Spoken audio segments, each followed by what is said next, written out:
Hello, beautiful. How are you? And how are you taking care of yourself today? It is very, very snowy here in central Illinois, and I am absolutely delighted to bring you a live story. So, if you are on, I'm going to tell my story and then we're going to just have a little chat about it.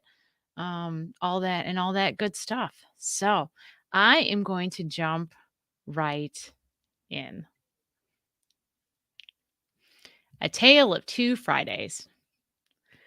Clutching my faux leather college resume folder, wiping my sweaty palms on my dark jeans one last time, the elevator dings open, revealing a boxy, unused set of offices on the third floor of my local library.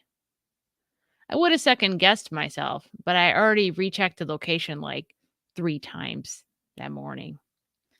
And this is not just your average local library. Our library is a vacation destination. We got story time, we have career help, writers' workshops, reading groups for all ages, and really nice study in conference rooms. And a few times a year, they suspend upside down umbrellas from the front lobby, sometimes also snowflakes. Both fabulous. There are no umbrellas here. I walk into the next room and turn to see my meeting partner, the director of the library. Tall and svelte, formally dressed in black, putting on her mask and welcoming me into her spacious, could be completely furnished by IKEA kind of office. She gestures me to a chair at a wide table, and she sits exactly opposite from me, almost 8 feet apart. And she softly crosses her arms in her lap. Oh, don't think I know what all of that means. My stomach acknowledges my discomfort with a flip flop. Thank God, I already went to the bathroom 4 times this morning. Out of nowhere, she just starts asking me questions like a battering ram, completely throwing me off my game and my goal, which is to get her to talk.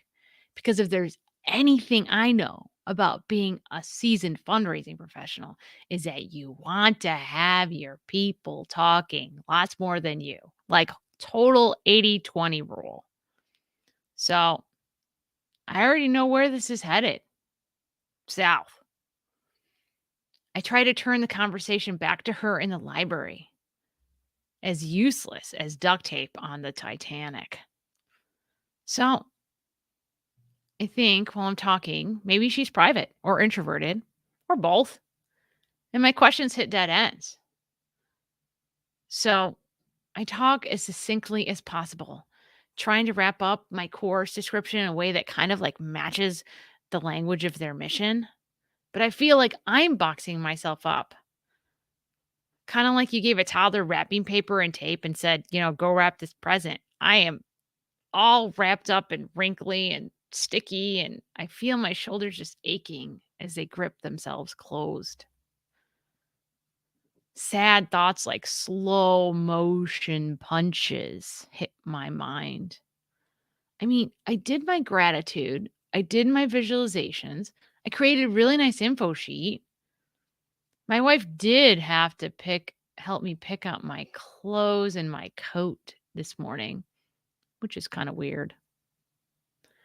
The director finishes by reassuring me that it's easy just to create a social media following and do my course online or rent a room at her library. 2 minutes later, I'm in my car and my hands are shaking as I turn the ignition. A couple minutes later, I'm home, crying in my writing chair. After a while, I get quiet. The only thing I can say to myself is that I'm proud of myself for trying and that I did my best with what I could and what I knew at the time. A few days pass. I talk with my wife, a close friend, and I journal. I start to wonder, what happened to me in that office? Where did I go? Where was my goofy passion for helping others find their joy? All of me was muffled under that crumpled, sticky mess of wrapping paper and tape. And from the front page of some of my journaling, it hits me like a semi truck. I went back into my codependent fundraiser box. I was just trying to be what others needed me to be so they could connect with the mission of my nonprofit. But I'm not a nonprofit. I am my business now. I'm no longer representing curious kids or pets who need homes or country club members. They need to see and connect with me. And how are they going to do that if I'm trying my best into chameleon into what I think they need? They can't. It's like impossible. So the next day is Friday. I have a meeting with a community education coordinator at my local community college. It's snowing, so I get there about 20 minutes early. I am ready. Yes, I have the same faux leather college resume folder, but I also have on my shark socks, my Wonder Woman panties, and my pink fuzzy hat with a matching mask. I'm wrapped up in all of my Heidi Esterness. I've decided I'm okay with whatever happens because I'm ready to bring myself and to meet a new friend, because those are the things that are important, to show up as myself and to meet new people. I believe people are all a gift, including myself. And I get there and I'm standing in this very empty community college lobby, and I start wondering, it's pretty quiet in here. Maybe I'm not in the right location. So I send an email to my meeting partner for the day. And while I wait to hear back, a couple people start talking very impolitely to the lobby door lady, who is just there to take your name and your cell phone number for COVID contact tracing. And they keep talking louder and louder. And pretty soon I'm like, you know what? I know where this is going and it's not good. And one of them turns around and starts talking very impolitely to some dude who's just studying next to me in the lobby.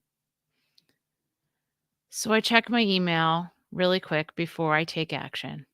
And yes, I am in the wrong location, and it is the meeting time. I run over to the security office and I let them know that there is an escalating situation in the lobby. And I decide that if nothing else, the universe put me here in the lobby to find the people to help that poor door lady. They asked me if I can stay and talk about what I saw. I gave them a quick 90-second, 90-mile-an-hour summary of the various impoliteness that I witnessed. I ran out the building into the snowstorm, and a couple minutes later, I am safely inside a tiny, cozy lobby. A pair of friendly smiles greet me, and a woman, also smiling, walks into the room. I shed my coat, my story of the lobby, and I find a new friend, a fellow helper of other people, and a mom of a tween and teen. And they also love going to national parks just like us, and they're going to Acadia this summer. I share my awakening into writing these wacky true stories and my hopes for the future, to create a future where we can put our guilt, depression, and addiction all in museums because we know how to fill our own cups. A future where no one is looking to other people to fill their needs. No one's coming into relationships and businesses unknowingly controlling or guilting other people. We're all just humans, hand in hand, full from the inside out. We're just humans striving to find what brings us joy and helping others do the same. We sit and workshop my idea for the course. And after about an hour, we got some ideas that could work. And it'll be coming up this fall. There's nothing quite like bringing my resilient mindset and myself into my life. All right. That is my story. You can stay tuned next week as we dig deeper into the first piece of the resilient mindset part of peeling your onion, which is curiosity. All right.